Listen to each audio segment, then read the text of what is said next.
SSC GD exam நல்லபடியாக எழுதியிருக்கிறேன். ஃபிசிக்கலுக்காக எந்த அகாடமி ஜாயின் பண்ணலாம் அப்படின்ற கன்ஃபியூஸில் இருக்கிறவங்க நீங்கள் அப்படின்னா இந்த வீடியோ உங்களுக்காக தான். நம்ம லிஜன் கன்னியாகுமரி டிஃபென்ஸ் அகாடமியில் வரப்போகிற எஸ்எஸ்சி ஜிடியோட ஃபிசிக்கல் ஸ்டார்ட் பண்ணி தரமாக போயிட்டுருக்கு.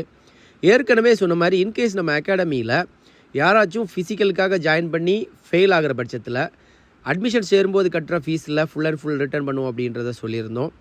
ஸோ நம்ம கொடுக்குற ஃபிசிக்கலில் எந்த அளவுக்கு கான்ஃபிடென்ட் இருந்தால் நம்ம இந்த விஷயம் சொல்லுவோம் அப்படின்றத யோசிச்சுக்கோங்க. இப்போதைக்கும் உங்களுக்கு இருக்கிற டவுட் என்ன அப்படின்னு பார்த்தீங்க அப்படின்னா, ராஸ்கோர் எவ்வளோ வந்தால் நான் ஃபிசிக்கல் ஸ்டார்ட் பண்ணலாம் அப்படின்றது தான். நண்பா, இன்கேஸ் நீங்கள் ஜென்ரலில் இருந்து பிலாங் பண்ணுறீங்க அப்படின்னா 70 and 70+ இருக்கீங்க அப்படின்னா ஃபிசிக்கல் ஸ்டார்ட் பண்ணலாம். ஓபிசியை பொறுத்த வரைக்கும் பார்த்தீங்க அப்படின்னா 65+ இருந்தது அப்படின்னா ஃபிசிக்கல் ஸ்டார்ட் பண்ணலாம்.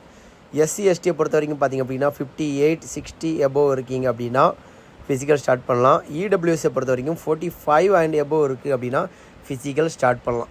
இது பார்த்திங்க அப்படின்னா என்னோட பர்சனல் கெஸ்ஸிங். ஸோ இதிலிருந்து கொஞ்சம் முன்ன பின்ன இருக்கிறதுக்கு வாய்ப்பு இருக்குது.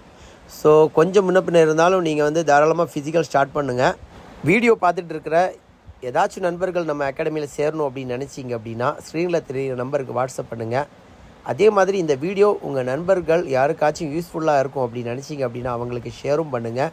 ஓகே ஃப்ரெண்ட்ஸ், இன்னொரு நல்ல வீடியோவில் சந்திக்கலாம். ஜெய் ஹிந்த், ஜெய் பாரத்.